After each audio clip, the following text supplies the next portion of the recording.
Assalamualaikum Afiq. Tak belum nampak. Kau fikir apa? Alah, oi Jam. Ada apa lah? Aku cuma fikir cakap betul masa berlalu ni.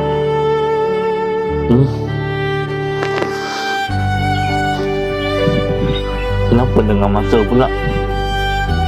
Kau sedar tak? Bulan puasa dah nak dekat. Rasa macam baru yang tahun lepas kita sambut puasa. Tak tahu bulan puasa dah nak akan balik. Dia tak kira juga. Apa kita sedar kan? Hari saling berganti. Tak tahu. Kita pun ada masa juga. Betul cakap kau. Kadang aku rasa takut. Tak tahu cukup ke amalan kita sepanjang masa yang berlalu ni. InsyaAllah Afiq. Masa belum lambat. Selagi ada masa, kita boleh berubah untuk peluang ni. Betul kata kau Ijam.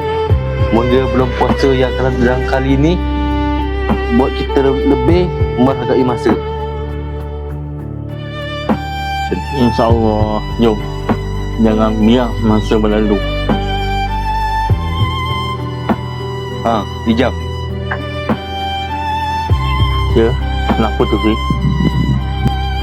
Aku nak tanya kau, apa azam kau untuk bulan puasa yang akan datang ni?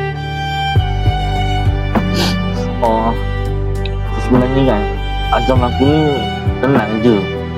Aku kalau boleh aku nak jaga solat aku lebih baik, cukup waktu semua kan. Lepas tu kalau boleh aku nak jaga puasa aku betul-betul.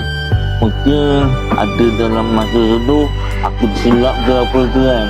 Mungkin kamu tersengaja aku makan dan minum pun tak tahu.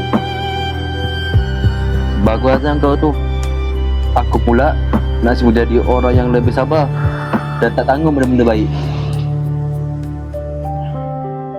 InsyaAllah Afiq, kita sama-sama perbaiki diri.